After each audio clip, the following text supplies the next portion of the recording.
Welcome to the Vibrant You Health Show with your host, Blake Bars.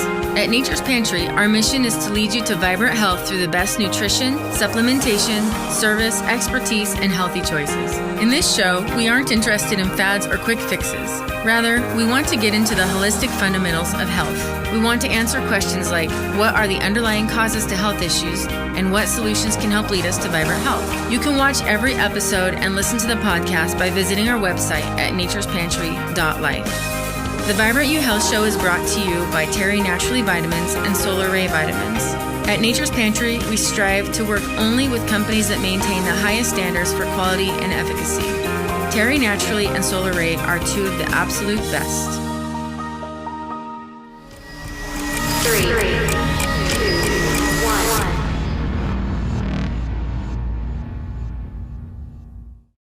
1. All right. Welcome, everybody. So good to have you tonight. So good to have you guys here in person and to have you guys joining online. Thanks for tuning in. This is the Health Pro panel of the Vibrant You Health Challenge. So many of you are doing the Health Challenge. Keep up the good work. We're so glad to be challenging with you and to see the progress you're making. For those of you who aren't doing the Health Challenge, we do them twice a year. You're always welcome to register and join. It's a really amazing holistic health and lifestyle program, and we've certainly improved a lot through the years with it. This is our 8th challenge. This is also, tonight is the 37th episode of the Vibrant You Health Show. So, awesome. Pretty cool. We're going to get rolling here. So tonight we're going to do a Health Pro Q&A. And we're going to be taking questions from the live audience and questions from Zoom. And so feel free to put your questions in the chat of the Zoom call, any questions you have, or you guys feel free to have your questions here live in person. We were going to have a mic and pass it around, but I think since we'll go ahead and we'll just repeat them so the audience can hear the question. So, and also if you speak up, this will probably pick it up, your audio too. But yeah, please limit your questions to, holistic health, fitness, nutrition, supplementation. Those types of things are really what we're after, diet and lifestyle. So that's what the purpose of this Q&A is for. So without further ado, I want to turn it over. I want to introduce, sorry, I was just standing in front of you guys. I want to just have you guys introduce yourselves. So let's just start with Nicole and just tell me a little, your name, what you do, how people can get in touch with you if they're interested in health coaching or anything like that. I'm Nicole Haggerty. I'm a holistic health and fitness coach here locally and online. And I love helping people make lifestyle changes. And my thing that I'm promoting tonight is my 7-day reset, which we're going to do next week in the challenge, but it's just a plant-based reset to help you cleanse and detox and still eat food. And you can find me at NicoleHaggerty.com. That's NicoleHaggerty.com. Hi everybody, I'm Lisa Baxter. I'm a certified personal trainer and nutritionist, and I also work with lifestyle coaching and gut health coaching. And I'm promoting right now my nutrition business and lifestyle and gut health coaching. And you can find me on Instagram under Lisa Baxter Built Body and on Facebook. And my phone number and email, I believe, if you really can't find me or you can't seem to contact me, always go through Mountain Valley.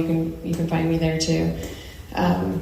But I would say this, I have been working really hard on lowering inflammation in bodies and providing guidance in that regard to an approach to nutrition and wellness. And if you want to work with me on a reset for 10 days, that's what I'm focused on right now. Tim James. Hi, my name is Tim James. I grew up over here in this valley in Eastern Oregon, based in Mount Emily for those of you that are local. And by the time I was 37, I had serious gut issues, to say the least. My health was failing. I went to an institute in Florida called Hippocrates Wellness Clinic and turned my life around. My buddy got cancer, and that's why we were there. And I was just really surprised about the stuff that I was taught in society, and the stuff that my parents were teaching me was completely wrong, and for the most part. And so I learned, because it was kind of like a school that I went to, I got re-educated on basically nature and that my body's nature, and that we need to plug back into nature and reduce stress and get these toxic chemicals out of the body and get nutrition. And so after healing myself, which was very empowering, I created a company called chemicalfreebody.com, and then that's what we do now. We have a coaching company, so we help people self-heal, become your own doctor, and kind of reset your life in this crazy polluted world we live in. So we have detox and nutrition products. Nature's Pantry carries a lot of them, and we'll be carrying more.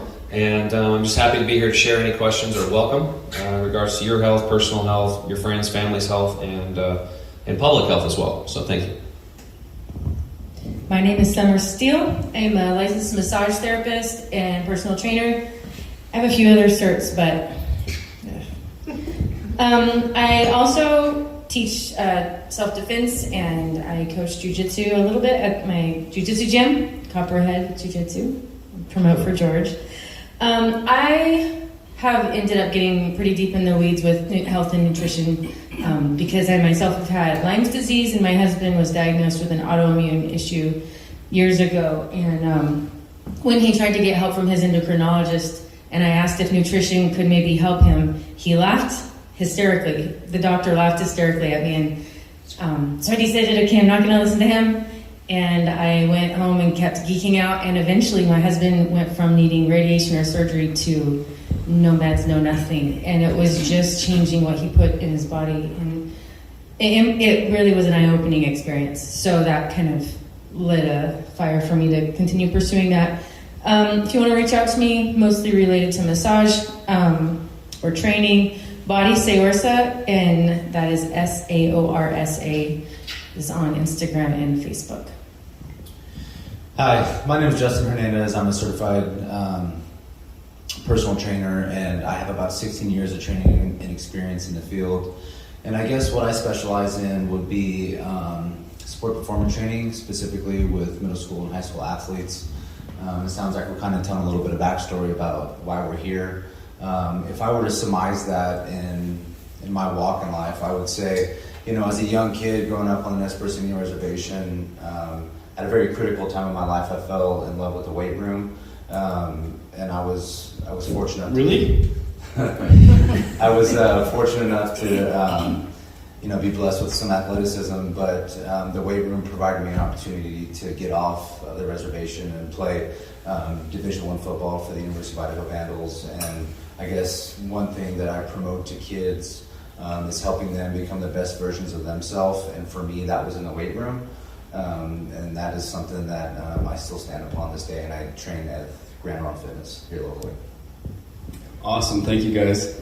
My name is Blake Bars, owner-operator of Nature's Pantry here. And I was actually a raging alcoholic drug addict for about 12 years, very poor health. And then I actually, this March, am celebrating, actually, you know what, I just realized it's today, 13 years sober. So I just had... So what's really cool about that is I get a free golf day out of the deal. So I'm like, oh, it's today. But super, I wasn't that interested in health when I started working here. I was mainly interested in the business systems because I just got my MBA and was really wanting to get those going. And then I, had big plans. But then I started to learn little by little about health, like how I got rid of my acid reflux with digestive enzymes and cleaning up my diet. It helped to cut to Copenhagen out. That helped. I solved other health. I started learning how to support my immune system in cold and flu season with vitamins and diet and lifestyle, and was able to beat things instead of having them go 2 weeks or a month and have to get antibiotics. Just little by little, and I really got a passion for health and wellness and helping other people learn that too. And I've been very blessed to get to meet and get to work with all these health professionals here that we've got to do these health challenges together for the last couple of years and do classes together and work together. It's been really neat to get to learn from them. So I'm excited about the questions you guys have tonight and the conversations we're going to have. So let's dive right in. we have some big topics, really nutrition, supplements, fitness, but let's just open it up to you guys right off. We can dive into some of these topics if there isn't anything right offhand, but let's just open it up to you guys if you have any questions right out of the gates for us.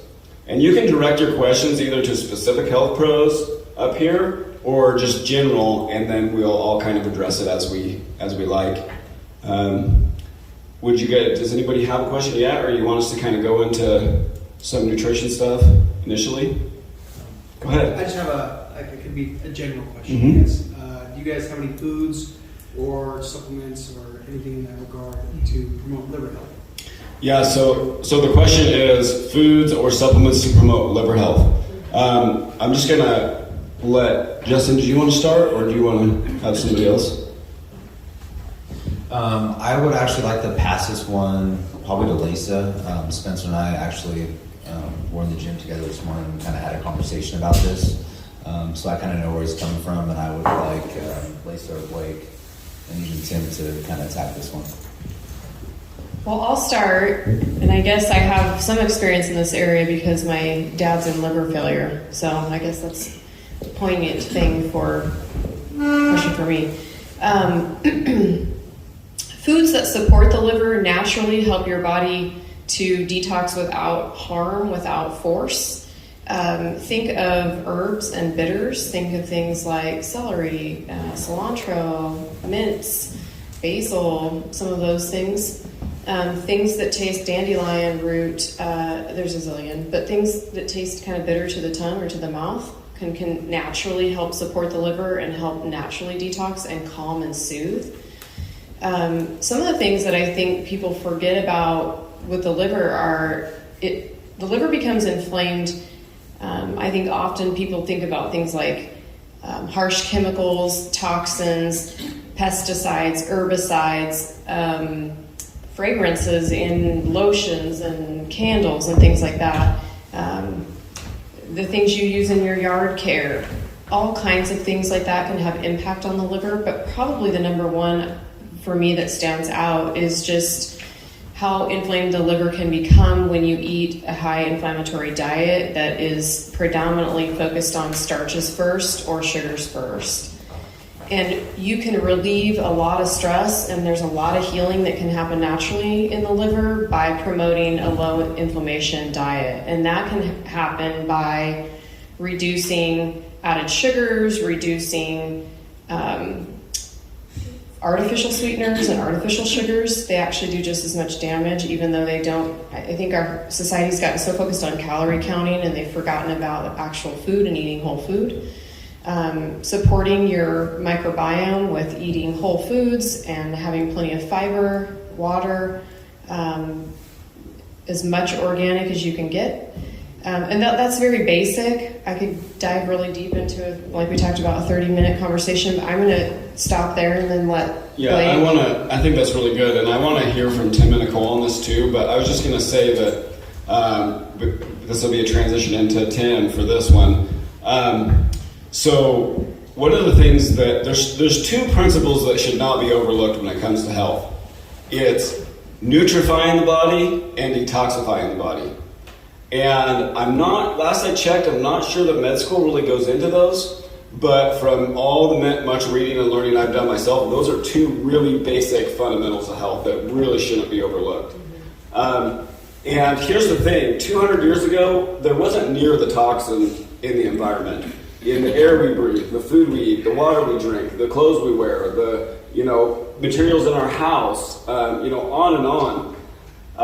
If you think about it, we've invented I don't know how many thousands and thousands and thousands of chemicals that are now in our environment that were never here before.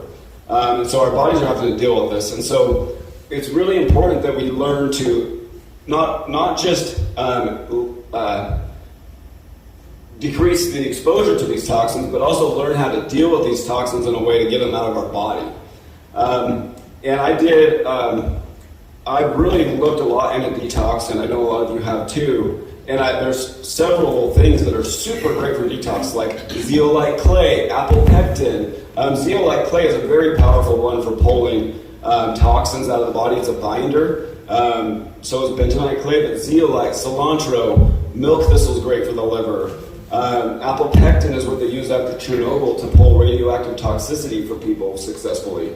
And I was learning about all these things, and then I went and picked up Tim's toxin detox product in the store, and I started reading the back of the label. I'm like, oh my gosh, this is like the best detox product I've ever seen. So that's, if you want to talk on that one a little bit. Sure. And again, to reiterate the question, he was asking what foods or supplements support the liver. So that's always a good question. I always get people asking me, like, what should I eat? What should I eat? And what I think people are missing out on is what maybe, it's good to put things in, but maybe what are the things that are you shouldn't eat? It might be another thing to really look at. And I don't like to be like, don't do this and don't do that. We usually like the add and release method. We start adding in new things to your life and then letting these other things release themselves. But if there's one thing that about the liver that it's making the liver struggle, number one is always in the case of everything is stress. And it's our daily stress. Your body literally cannot heal from anything if you're in fight or flight mode, right? That we've been taught the saber-toothed tiger's chasing us, our adrenal glands spike, our cortisol levels go up, our body creates a chemistry to fight or flight, and we don't do anything. We're driving in traffic yelling at somebody, or we got in a fight with a spouse, or we're yelling at our kids, or whatever. And it's like, there's TVs are on 24/7. You wake up and you can just turn on the TV and they'll tell you who murdered everybody, and it's like how bad everything is. And this we've become tolerable to. We become very tolerable as a society, but it's still on a chemical level, our body's still in fight or flight. And you cannot heal until you get into that rest and digest mode. So you have to have strategies to have a stressful or stressless life. Breathing, meditation, stillness practice. This is a good takeaway, is just try being still for 3 minutes every day. Try to go somewhere quiet. Right. If you think about it in nature, like take away 200 years ago, there's no roads, no bridges, no TVs, no headphones, no nothing. What is there for sound? During the daytime, you hear some birds cheeping. There might be a creek going by. And at night, you might hear some crickets, right? That's the kind of place we need to get back to, because just by tapping into that, that's very powerful to heal. That's a foundational question, everything. Now, as far as foods and stuff go, you want to get fresh foods. Fresh as possible. Sprouts are really good. My shirt under here says sprout powered under this one. So fresh foods, raw foods, fresh. That's how you're going to support the liver, because the liver has been programmed genetically for millennia, ever since people have been walking this planet, to eat fresh living foods, not cooked foods, which is the last part, which is if you want to support your liver, you have to stop frying oils. You have to stop cooking oils. These oils are turning into things like acrylamides. They're basically cancer-causing agents. It's very taxing on the liver. And what you do is you air fry, or whatever, if you're going to cook your food, if you're going to cook something, dry fry it, air fry it, do that kind of stuff, and then add the oils later at the end. High quality oils later.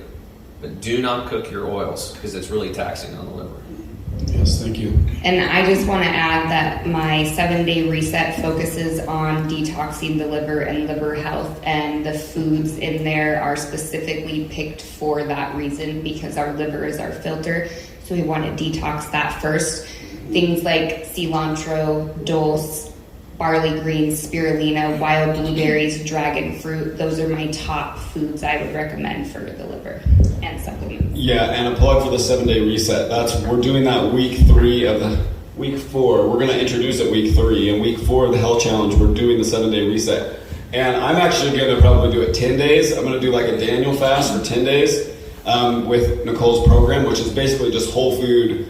You're giving yourself a break from processed foods, which is a really amazing way to detox. Go ahead, Summer. I was just going to add that he asked about supplements as well. Most of these, I think, are available at Nature's Pantry. But glutathione and NAC, or N-acetylcysteine, are nice liver supporters. Some people also like glandulars, so it's just like a glandular extract from usually a really well-grown, usually cattle, but they'll extract from like the adrenals, and it's put into a pill form, or your liver, or your whatever.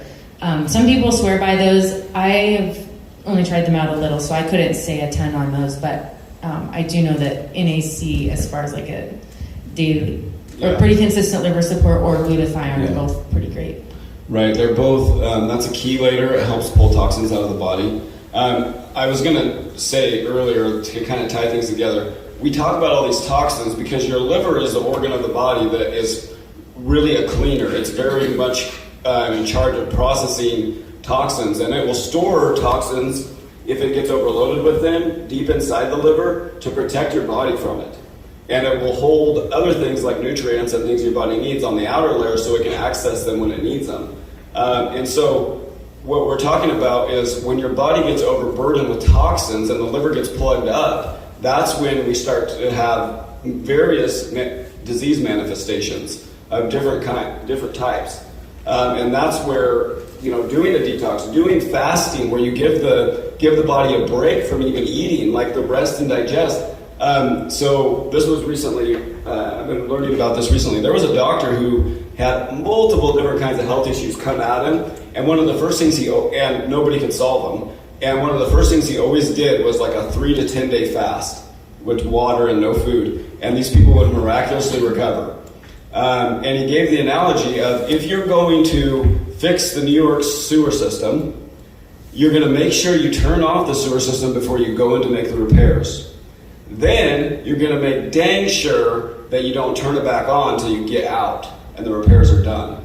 So if our bodies repair themselves, to give them a break and turn off the system, the sewer system, from letting stuff flow through it so that the body can repair.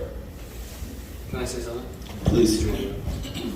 Go ahead, Tim. Just really quick on fasting. I don't recommend anybody do a water fast out of the gate if you've never fasted before, because most people in this country are malnourished. We might be overweight, but we're malnourished just like a starving child. And you really need to be under medical supervision if you're going to do a water fast out of the gate or have worked your way into it. So we would recommend you do like concentrated green juices and teas and stuff like that. Make sure you're getting some nutrients in without the burden of digestion. That'll go right into your bloodstream. You'll have the nutrients because we're already malnourished.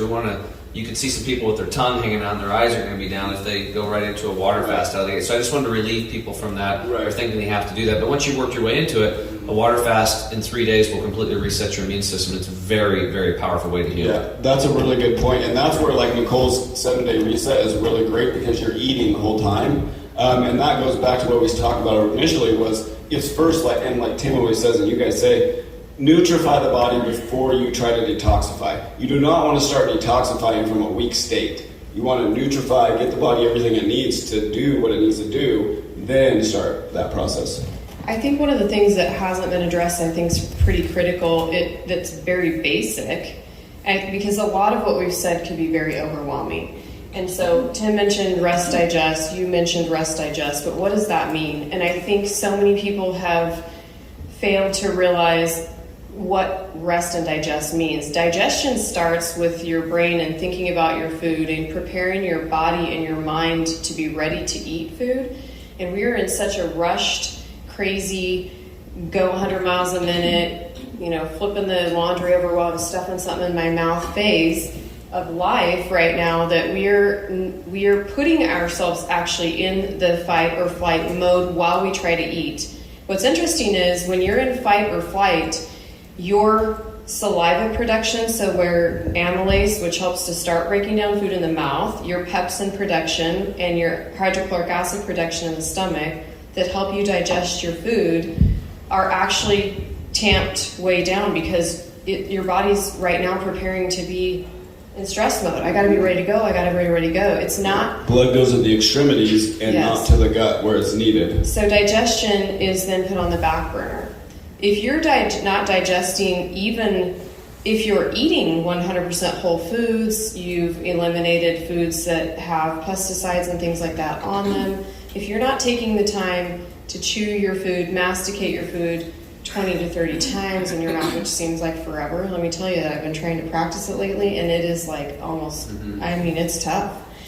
And there's times where I go 1, 2, 3, and it's gone down, and I want to whoop. I want a second chance at that. Can that come, like, right? Can I chew my cud? Is that? Yeah. Would that be uncouth at the table? But the truth is that all of those things matter. So if you're not in a state of where you can kind of be calm and prepared when you eat, enjoy your food, look at your food, then your digestion takes a toll. And what that means is your food doesn't break down into the microfine particle size that it should before it leaves the stomach, moves through the sphincter into the small intestine to be absorbed. So we might be eating whole foods and not even absorbing it malnourished. We might be eating terrible diets malnourished. But if we're not even starting with the practice of just being calm with the body and being basic about preparing our food, enjoying our food, being gracious for our food, taking our time to eat, so that we can, once that food leaves the stomach, it has to be in a size particle that chyme. If it's too big, it damages the gut microlining. So you end up with leaky gut. So no matter what you're eating, things are passing through in whole particles. You're causing inflammation of the body. You're initiating your immune system to begin. The other thing that wasn't mentioned that I don't want to leave the topic about, the liver's function isn't just to detoxify. Actually, its primary function first is for fuel storage. And so if that container is small, and if you're eating a very inflammatory diet, meaning you're eating a lot of starches, a lot of fruit, a lot of things, which is predominantly fructose, if it has no other place to go but to the liver first before it can go anywhere else. And so you're overburdening the liver constantly if you're eating frequently and not giving yourself time between meals or resting, which is why sometimes the fasting can be beneficial. So it's not always about adding more supplements and doing more. Sometimes it's just about putting into healthful lifestyle practices and eliminating. And so when I think about detox, it's not always about like a harsh product or chemical or something that might be a thing to do down the road. Or a coffee enema? It might be that you need to start with just general practices of trying to introduce more whole foods, slowing down, getting more time between meals, resting, that kind of thing. And then like order of food eating can be very, very beneficial to eliminating inflammation. In the order of food eating, there's easy hacks for that. First, eat your like green veggies, herbs, spices, things like that have a lot of like cellulose, pectin, that have fiber in them first. So fiber foods first, and then eat good healthy fats and plant fats and a little bit of animal fat, a little bit of protein, and then your starchy vegetables and fruits and things like that after that. Save your desserts and your other harmful things for minimal and last. And then you absorb less of it because your intestinal tract gets coated with plant fiber essentially, and it slowly releases that into the body, and it helps create protective coating and things like that. So there's a lot to it, you guys. It can be overwhelming. Oh, thank you guys. What other questions do we have? Yeah. This may be for you, Justin. At what age is probably the most appropriate age for a child to start lifting weights? Yeah, so the question is what's an appropriate age for children to start lifting weights? I like to get kids around 12 years old. I think that's about a good time for kids to step into the weight room, and then we talk about structure and discipline. But when kids first step into my program at 12 years old, we're not lifting any weights. We're familiarizing ourselves with movement patterns. We're working on stabilization, core stability, joint mobility. And especially for athletes, like hip mobility is a huge thing. So 12 years old is typically that age I like to introduce kids into the weight room, but it's not a weightlifting journey at that point. And 2-3 years down the road, and I have a protocol that they have to be able to pass before they can step underneath the squat bar or bench press bar. And that's typically what I like to do. Now some kids get there faster than other kids, and some kids take a little bit more time. But for me, I don't like to. I think 11 years old is a little early. I may be hypocritical saying this because my son is 8 years old and he's in the weight room with me. But I can give him like that devoted attention, and for him, it's all the stuff we talked about, the mobility and stability, and for kids that age, I make it fun. Thank you. Did you have anything to add, Summer? Sure. Kind of on the negative of that, I do see a lot of kids that take up sports and are encouraged to go start lifting weights, 16, 17, 18, but they have no good foundation, like Justin was talking about. And I see consistently poor hip movement, poor back and core integration. And it's crazy how many 16-year-olds I bump into that are athletes with really poor knee problems. They have a lot of knee problems, a lot of back problems or neck problems. And so I would say no matter what the age, if the kid doesn't, it's a bit irresponsible, at least as a trainer, and I feel like for my own kids as a parent, to assume my kid is going to understand an exercise, right? I approach it almost like they're learning a dance move or ballet movement. So this is a skill to be practiced, and I'm kind of like Justin. I started dragging my son to the gym with me when he was a toddler, and he had the little pink weights. But I really, as he got older and he actually started getting actual heavy weights, I really became a stickler for alignment and core integration and some of that. And I've noticed the athletes that skip that are the ones with the back issues by the time they're 18, or the neck issues or the knee problems or whatever. So just, I would say regardless of age, be very cautious that your student, your child understands some fundamental muscle integration skills, I guess. I'm just going to follow up on that because I had a friend of mine, if you ever listened, Brian Enright, if any of you guys know him, and he was on the Nike basketball team in 8th grade traveling around. He could do a 360 dunk, and his freshman year he was doing deadlifts and he blew his back out. And he would have been, who knows, definitely D1 all the way, maybe the NBA, we don't know. He used to play us 5-on-1 and beat us pretty bad in the gym, after lunch and stuff like that. And I never seen anybody that was as good as basketball as that guy. So, but a lot of times, especially for young men, they want to get in there and they just want to prove themselves, I was coming back, stopped in Arlington, there's the kids were out there, probably 8, 9, 10, there's probably 10, 11, 12, there's about 5 of them. And I heard this one kid's like, how much you bench? I'm like, how much you squat? And then talking, he's these little kids, and I'm just like, I gotta go say something. So I went over and started talking to him about yoga and just let him know, it's hey, you're gonna get older, and eventually, some of that stuff can hurt you if you don't do it properly. This is really, you have to treat it like a loaded gun, because you can really, I saw a kid that was, who knows where he could have went, and he blew his back out, and it wasn't until maybe his freshman year in college he was actually able to start playing basketball again. So it's something like I said, treat weightlifting, any type of sports and stuff like that, like a load. Again, you have to really build what these guys are talking about, that core structure, the fundamentals, the foundation, and be able to do it properly. And to make sure that coach or that person training them really knows what they're doing. So the parents have to really show up and learn what's really going on to protect your child, because nobody else is going to do it for you. Yeah, and I was just going to say, that's where if you're wanting to get your kids into that kind of thing early, it's really good to work with somebody like Justin Hernandez, who has a program for young athletes that he does in the mornings, 5 days a week. And I've seen some amazing athletes come out of there, really healthy, really strong. Summer works with kids in jiu-jitsu and... sometimes in the gym or after they're broken in the massage table. So... can I add something to that? The other thing that I've noticed a lot with kids, because initially I hear this from parents and coaches a lot, was their kids, of course they know how to move.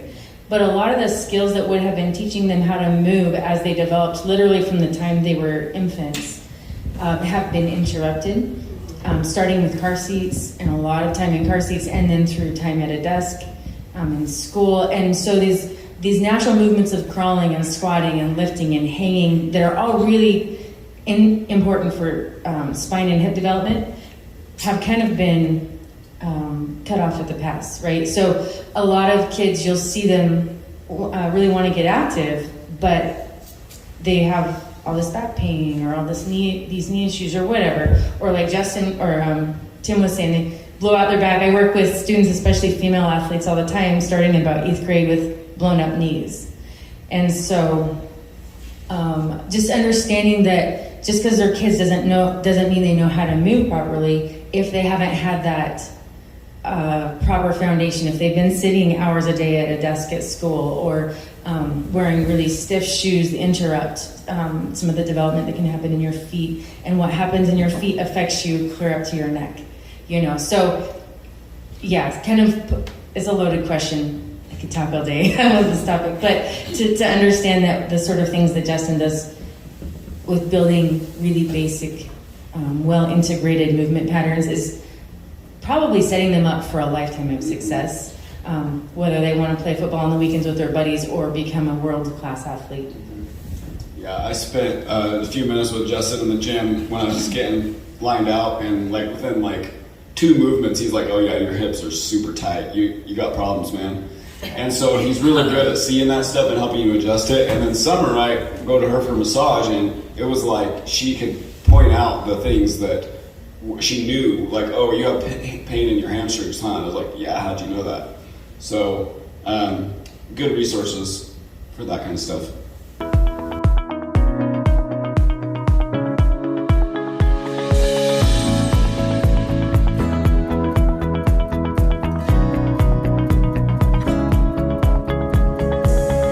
Hey, it's Nicole Haggerty, your holistic health and fitness coach. If you want to improve your health and life and get lasting results, you have to be the change you want to see. Let me help you be that change. Find me at NicoleHaggerty.com. Hey Eastern Oregon, my name is Justin Hernandez. I specialize in sports performance training for middle school, high school, and college athletes. My program goal is to optimize an athlete's potential on all playing surfaces. The Breakfast Club motto is creating elite athletes, but even better leaders. This is Summer Steele of Body Say Ursa. I am a licensed massage therapist and certified personal trainer. I work with bodies of all shapes, sizes, and abilities to help them live a fuller and freer life. Connect with me on Instagram and Facebook under Body Say Ursa, Body SAORSA, or contact me at 541-786-5245. My name is Blake Bars, and I'm General Manager of Nature's Pantry here in La Grande. I had a terribly unhealthy lifestyle when I started working here. I just didn't know how simple and powerful healthy habits could be. Now I love being able to lead others to vibrant health here at the store, through the health show, and in the health challenges we host twice per year. Learn more at naturespantry.life. Hey friends, Lisa here with Wild Holistic Nutrition and Fitness. As a certified personal trainer and holistic nutritionist with 17 years of experience, I'm passionate about guiding others in their journey to wellness. I work in the areas of sports performance, group and individual fitness, personal training, behavioral and nutritional coaching, and gut biodome health and assessment. I'd love to help you feel good so that you can thrive and meet the purpose you were made for. Tim James here, founder of ChemicalFreeBody.com and host of the Health Hero Show. After regaining my own health and having massive gut issues and surgery, I'm on a mission to help others do the same. If you're ready to make your health a priority, lose that weight, increase your energy, and just wake up and feel good, you can reach me at ChemicalFreeBody.com.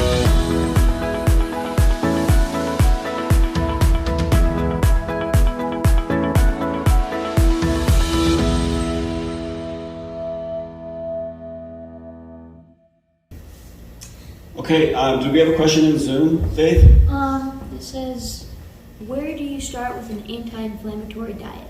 The question is, where do you start with an anti-inflammatory diet? So I want to, we'll start with Lisa, and then maybe Nicole has some stuff to add too. For me, we've talked about whole foods, and I know that sounds, a lot of people finally, I was having a conversation with somebody last night who, when we really took a deep dive into what whole foods were, I think they were flabbergasted. If to me it seems like a no-brainer, but really we're talking about things that grow from the earth mostly. So, fruits, vegetables, herbs, greens, sometimes beans, legumes. Sometimes those can be inflammatory for some people. Making starches, resistant starches, instead of eating them right away after they've been baked. There's all these little hacks and different things. Eating clean, lean. Explain what resistance meat. Yeah, a resistant starch would be, for example, you guys know commonly rice or a sweet potato or potato. When you cook it and it's first hot, that starch is very high glycemic, meaning that once you've consumed it, within a 3-hour period, your blood sugar is going to, if you're on an empty stomach, you're going to spike your blood sugar, and that's going to cause inflammation. So anytime you spike blood sugar, you're going to have an insulin response related to that, and that creates inflammation in the system. So we want to mitigate that happening. We want to create as many opportunities as we can to minimize blood sugar spikes, insulin responses, which means gaps between eating, and back to the resistant starch. Once you cool that cooked food, it becomes a resistant starch, which means it becomes more like a prebiotic, which is fiber or food for gut microbiome, and then your bacteria that are thriving in your gut microbiome is more food for them. So it isn't necessarily absorbed the same way, it doesn't have the same impact. So eating starches like that, that's a hack that you could use to lower the glycemic responses, to cool them before you eat them. That doesn't mean that you can't reheat them, you can. And then that doesn't change the chemistry back. Once it's changed, it's changed. So that's one thing, but I think with low inflammation, we're looking at reducing added sugars, reducing processed foods. A lot of our foods on the shelf that are shelf stable are void of fiber, and fiber helps slow down how we have a glycemic response with things. And so we want to really try to focus on eating vegetables first as much as possible, adding in dense proteins and fats where you can, and then eating those starchy things. That's going to slow down inflammation. Inflammation actually sometimes is good, as we know, and sometimes is bad. For example, if you trained with me and you had a HIIT workout, you're going to have inflammation from that right away.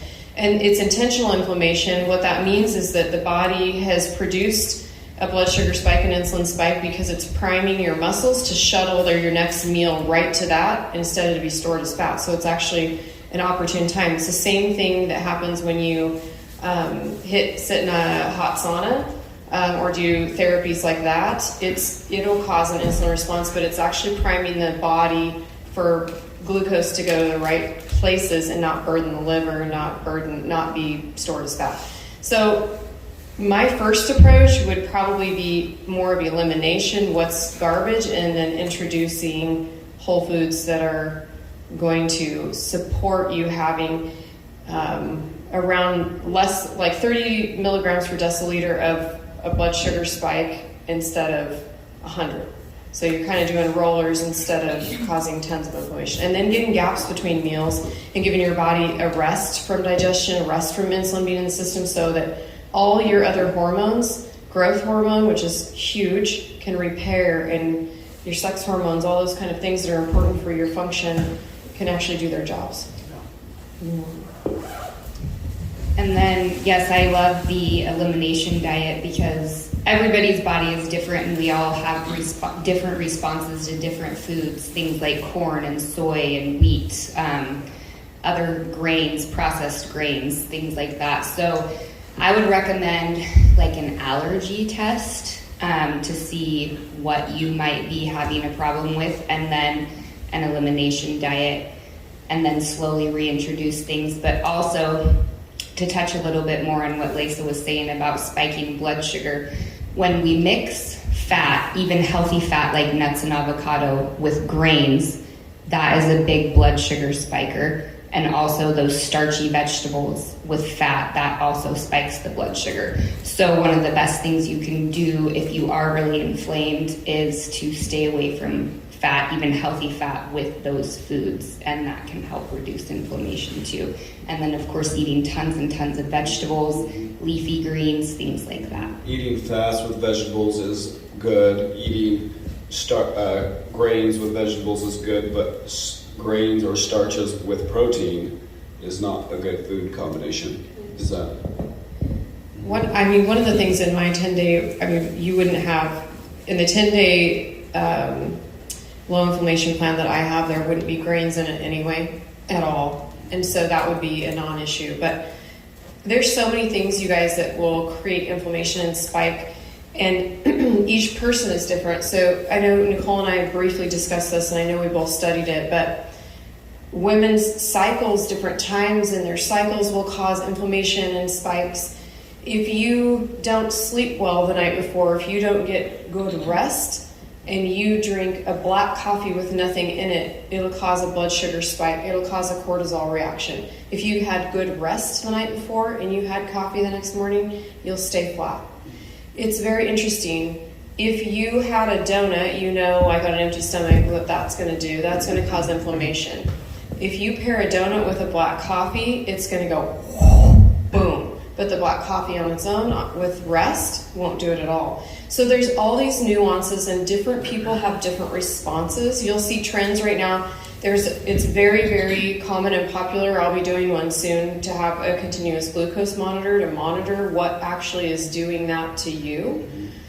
So you can see what foods, whole foods, healthy foods even, might be doing that to you. It might be stress related, it might be rest related, it might be menstrual cycle, growth related. My daughter, actually, she's 3, she's type 1 diabetic. And so we've been monitoring her blood glucose for over a year. And we actually don't, I know a lot of people, and everybody's different, everybody's got to go the right way for them. But for us, we didn't go like the keto direction. We went the whole food plant-based direction for her. And it's really interesting. Actually, a book called Mastering Diabetes, which was written by 2 type 1 diabetics who are PhDs. And they help thousands of people on the same program. But that's the approach we've gone with her. And we've definitely noticed, like, when she has even like a whole fruit, doesn't spike her near like a processed flour.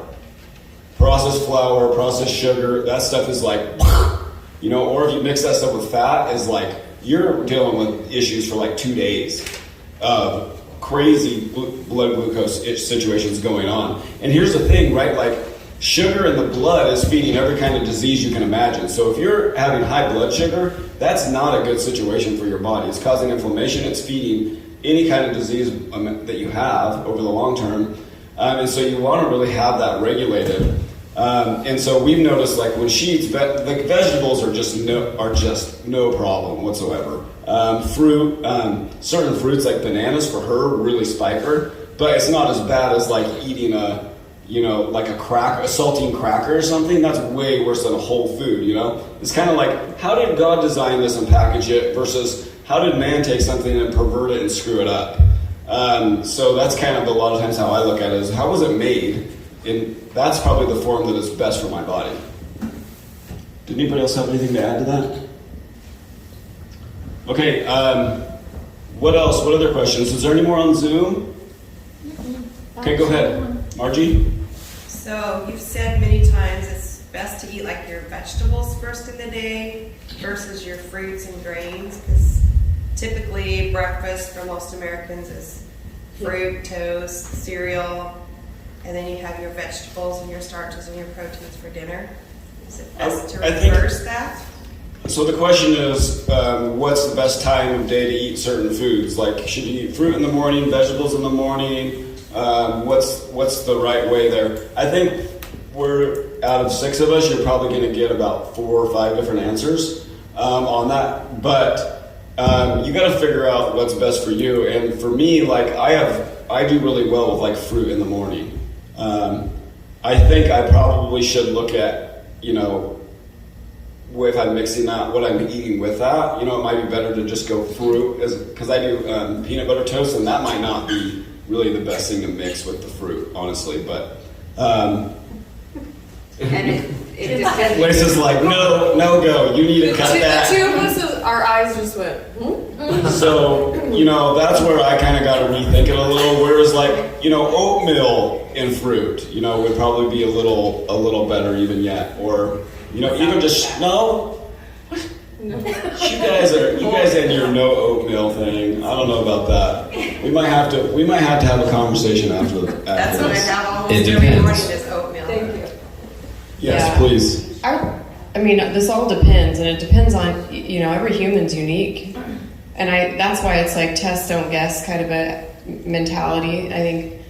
But the fact of the matter is that, like, oats, most people are eating a processed oat. Most people aren't out there having, right, they're not having like a steel, oat that's been like soaked overnight, blah, blah, blah, and then adding a bunch of healthful things to it, like good nuts and seeds and things like that.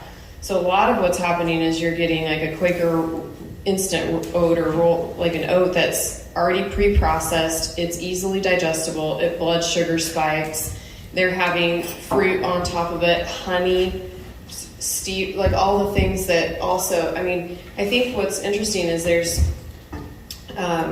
600 different types of sugars, and there are very few that don't create a blood sugar spike.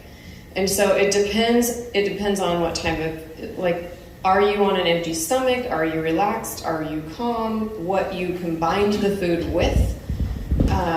Right, but again, a whole food fruit is packaged with water and fiber and enzymes, and it's packaged all together. So at least in my experience with my daughter, that spikes are way less than a processed food. And Blake's right, but you're going to see like most of your tropical fruits are going to spike high. Berries are going to be low. Certain apples. Yep. So you're going to berries are lower. Green apples are lower. But this is so specific, you guys. If you look at fruit and how it's been engineered and how it's grown now, it's grown for more sweetness. It's grown to be bigger. And if you look back, 100 years, apples were tiny. They were more sour. They were less sweet. There was less of this bioengineering to create this more enticing fruit. And so fruit is a little bit different than it used to be, and you do have to be conscientious of that. Berries have a ton of antioxidants, a ton of fiber in them for what they've got, and very low sugar. So that's like a safe place to start. And here's the other thing: Blake's composition versus maybe one of my clients who's 100 pounds overweight and has multiple diseases going on. This is very specific for one person in health. It might be different for one person than another. And you might have Keith who can eat with a blood glucose monitor 3 chocolate chip cookies and it like rolls over like nothing happened, and it spikes me so bad I feel sick the rest of the day. Yeah. So we are unique. All right, we're going to go on the Keith diet. I'm back to chocolate chip cookies. I want those things. Or unless Nicole makes them, then I'll eat them because I never know. Yeah, Nicole rocks it for sure. And this is what I'm going to do. This is what I recommend. Go on Nicole's 7-day reset, then make an appointment with Lisa to get an anti-inflammatory diet tailored specifically for you, because it really is an individual thing. Then once you're nutrified, work with Tim on detoxing the body, get into a show, get into his supplements.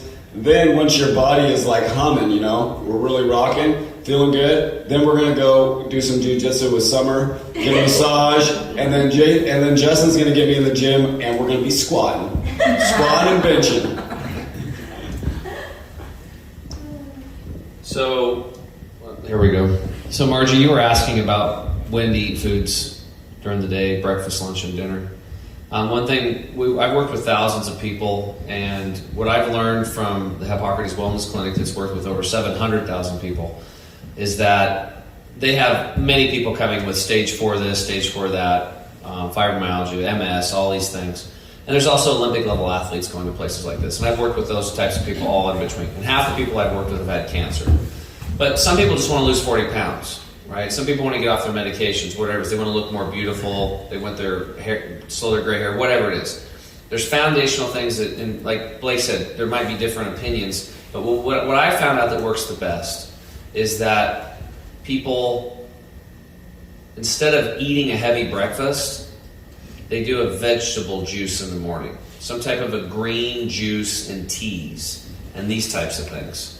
And they get off of eating the heavy meals in the morning. And the reason why is because from 11 o'clock at night till 11 in the morning, it's a 12-hour period that your body's doing a natural detox or back flush. It's pushing stuff out. You wake up in the morning, you got clinkers in your eyes, your body's pushed stuff out. Mm-hmm. And then within 20 minutes of waking up, you should probably, the bowels should evacuate themselves, right? Coffee enema. And if you're not having a bowel movement within 20, 30 minutes in the morning when you wake up, you're ill. You have issues going on, right? That's just a very clear thing.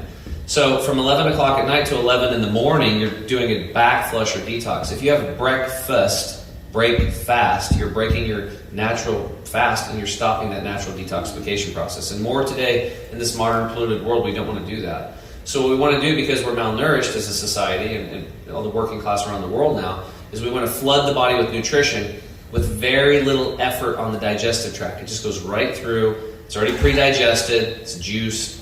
Chew it. Still chew your juice. Load it with the enzymes that Lacey was talking about. Very important. Chew your juice. Put those enzymes in with it. Send it in the stomach. It'll go within 30 minutes. It'll be going into your bloodstream in your small intestine. And you're going to get those nutrients. It's going to regulate your blood sugar, so you're not freaking out.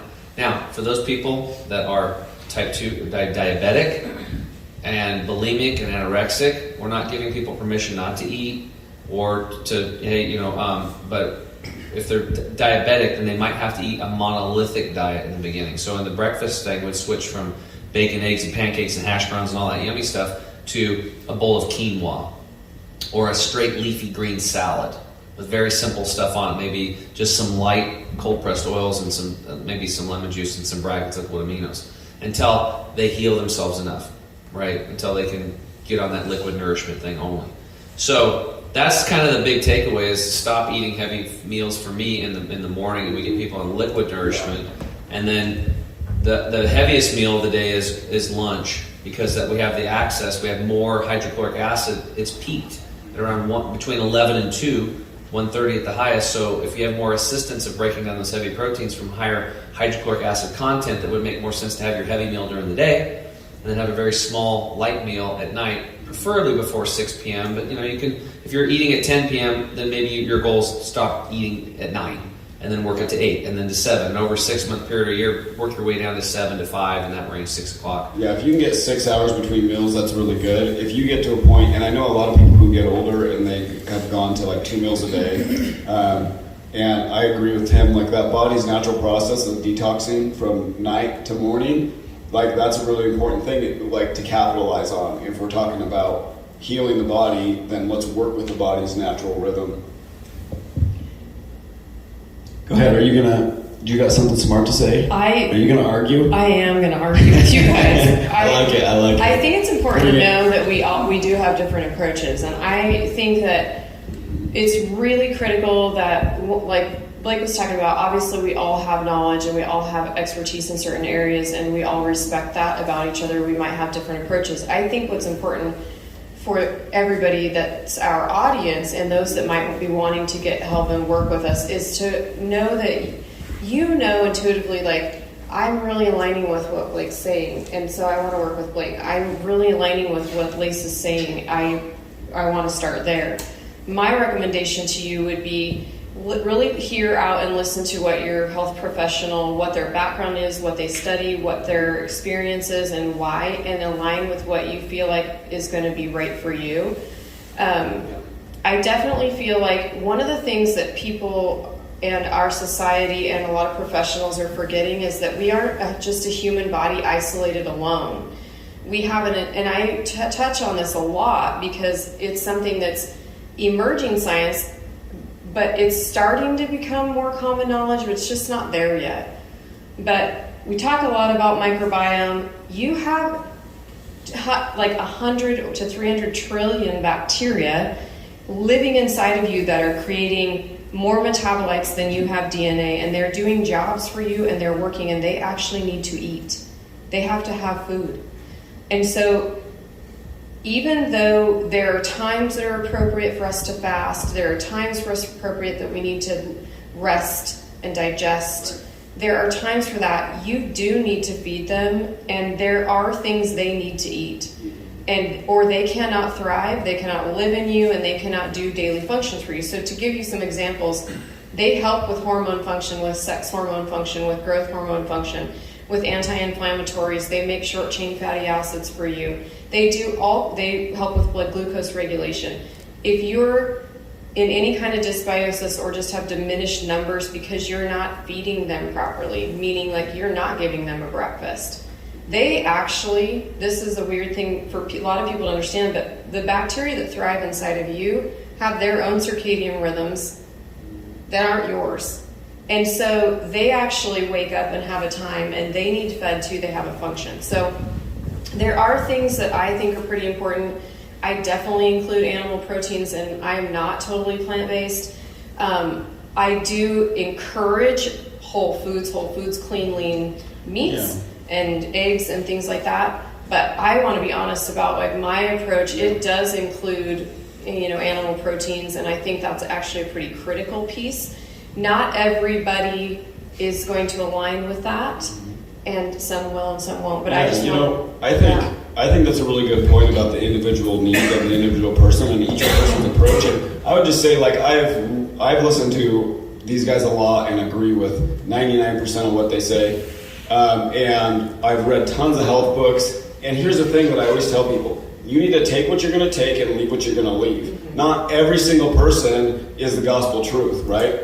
You know, besides Jesus, the rest of it is kind of take what you're going to take and leave what you're going to leave, right? So, and everybody's approach is different, and that's okay. So, I would say we all are going to tell you some fundamental things about diet. We may have some small differences in our personal approach or what we might counsel people on, but bottom line is we're going to say cut out the crap. Cut the processed crap out, processed sugar, processed flour, eat real, whole, organic food as much as possible, right? Like, those are some pretty key things. Yeah, and then Nicole's going to add something to that, and then we're going to close this up, and we're just going to give our final words of encouragement to people in the health journey. Go ahead, Nicole. The one thing that I want us all to be aware of too is that men and women are different. So fasting for men is a lot different than fasting for a woman. And women in their fertile years have something called the infradian rhythm. Also, we have the circadian rhythm as well. Men do not have this, and because of that, we need to eat at different times than men do, and we also need to make sure we're regulating our blood sugar. So it's very different for men and women, but when you are sick and you have disease, certain protocols can be very helpful, like Tim was saying. Yeah, what Nicole said is so important. I think we don't often separate out that there's needs for different sex and different ages.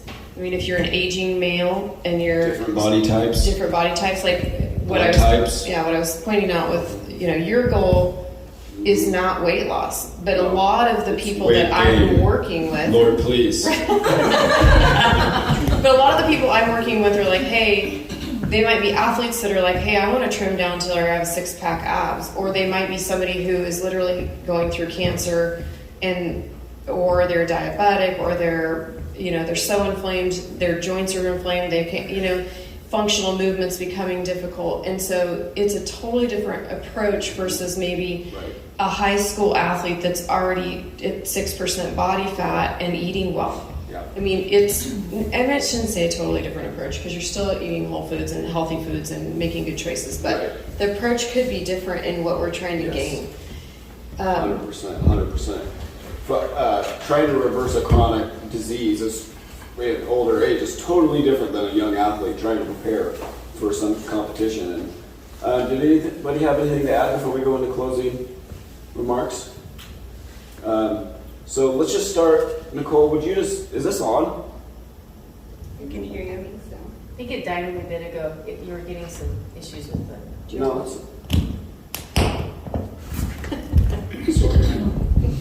Yeah, that's better. So we'll just go into closing remarks, and I just want you guys to say what you would tell people, like what's your encouragement to somebody who's on their health journey. They're hitting barriers, they're hitting roadblocks, they're having failures. What's your encouragement to them as they go in this process and just like from your experience?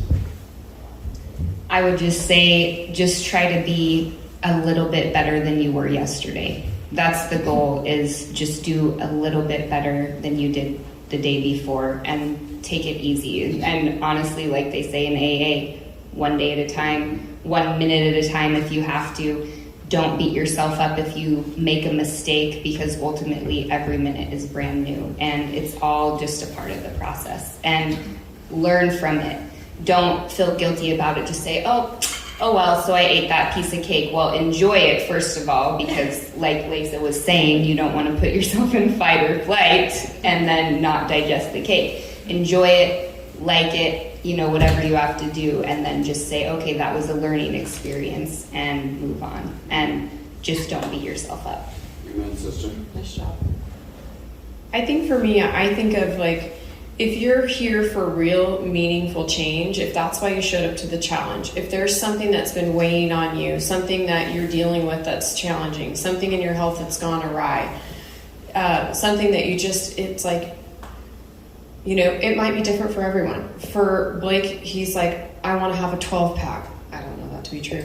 But I mean, like... Double pack. But it might be for somebody else that they're like, I want to be able to get down on the floor and play with my grandchildren, and I am in pain all the time. I have so much inflammation in my body.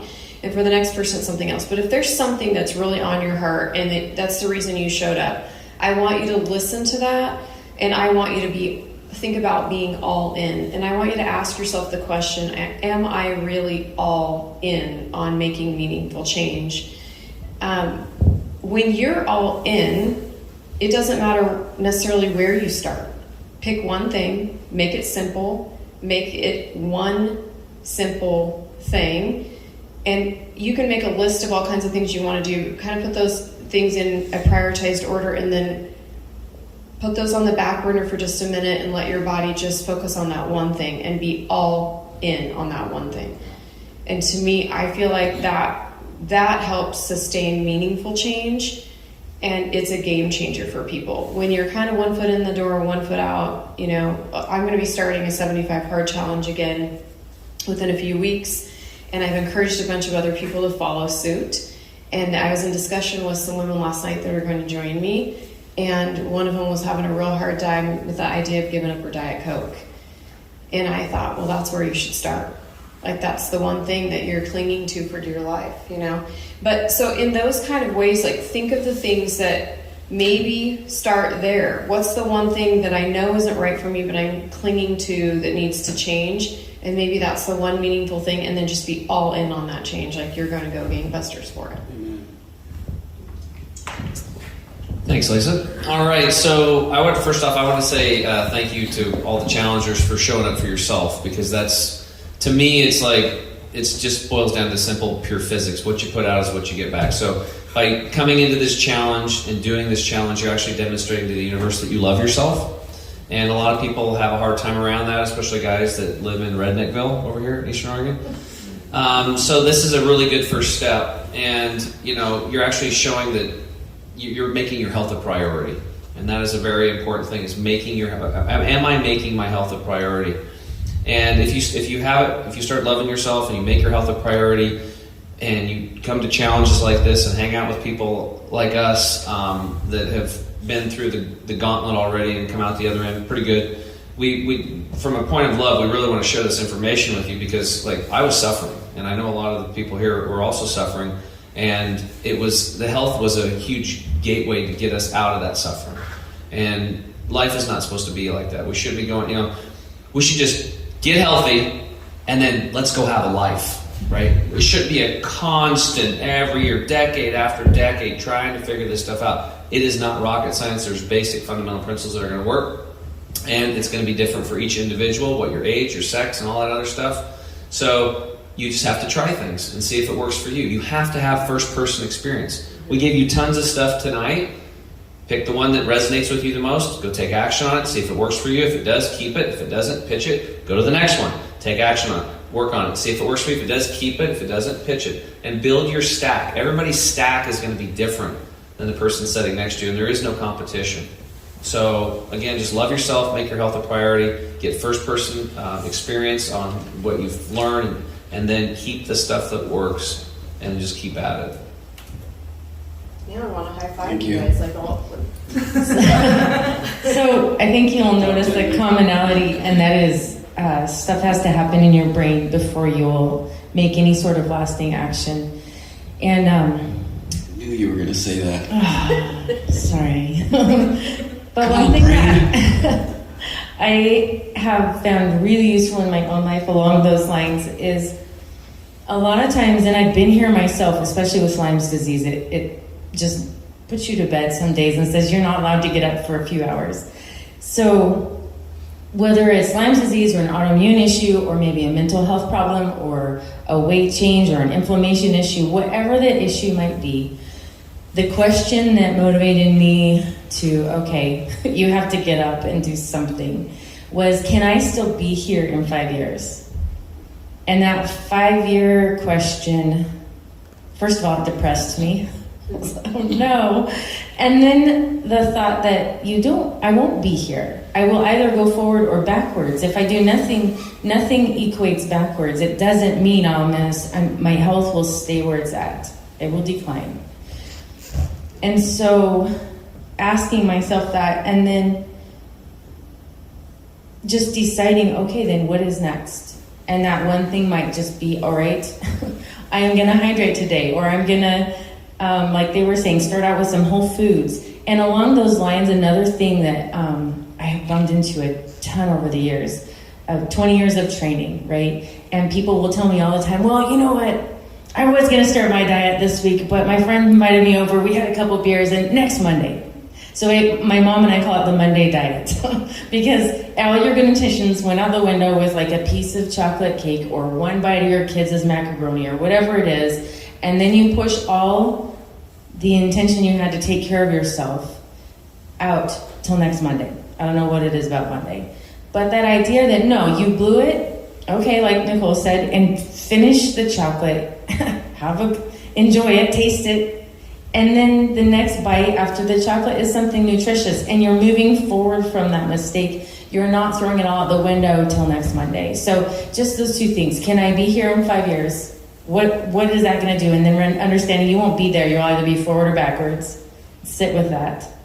And then let that motivate you to take action. And if you accidentally, slip up, you make the wrong choice, well, okay then.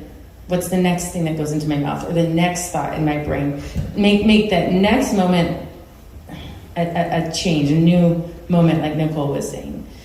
Oh my gosh, so important. Otherwise, the whole rest of your day or week or month or year gets blown. I don't know how many people I've seen tell me that they're starting a workout routine. This is the year. This is the January, the New Year's resolution. And I see them for 2 weeks, beginning of January, and then not again for usually about 2 years. So just understand that the habits are important. How you think is important, and then those goals that have meaning are important. I want to be the sort of person that can take my grandkids for a hike and kick their butts. And so sometimes I keep that in my mind as far as, this is the sort of person I want to be in retirement, or this is the sort of person I want to be for my kids when they're in high school, or, goals that have a lot of deep emotional meaning for me. I love that. That's awesome. For me, it would be consistency. I think everybody gets so wrapped up in these fads, and it's a New Year's resolution, and I'm going to commit to it, and they're committed for 2 weeks, and then you don't see them for a couple of years. What worked well for me was the fact that Nicole talked about it. It was get better every day. At an early age, I bought into the 1%. Get 1% better every day, and I still preach that to my kids and the kids that I train, and also my 7-year-old and 6-month-old. And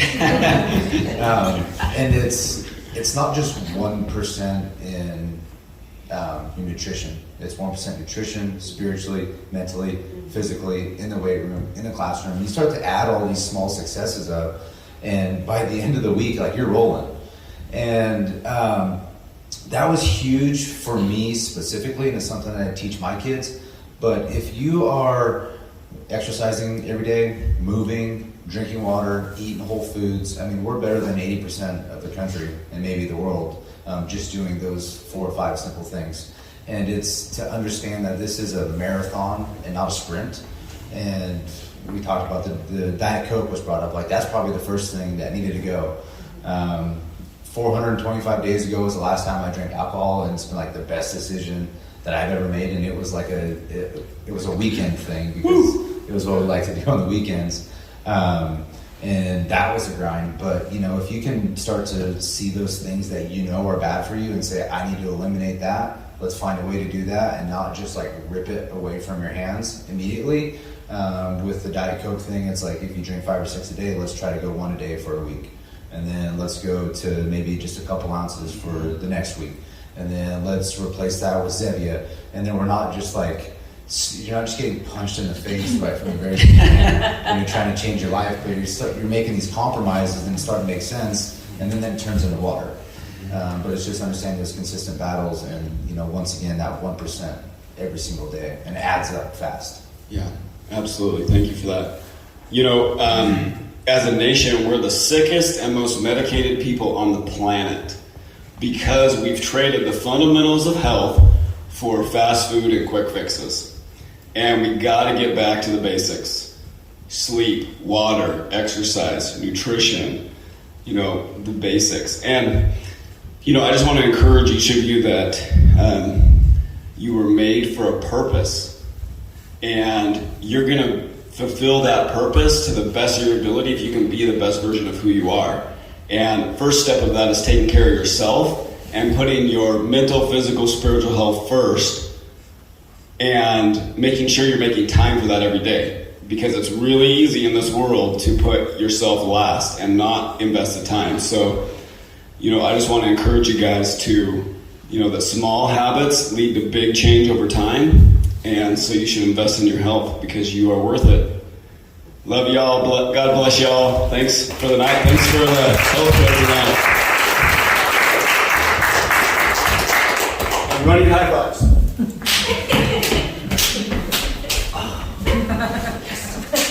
Did it. Thank you guys for coming out. Appreciate it. The information provided in this show is intended for your general knowledge only and is not medical advice. If you have or suspect you have a specific medical condition or disease, please consult your healthcare provider. If your provider has a strong understanding of nutrition and holistic health, even better. The opinions expressed on this show are those of the host and the guests and do not necessarily reflect the views of Nature's Pantry.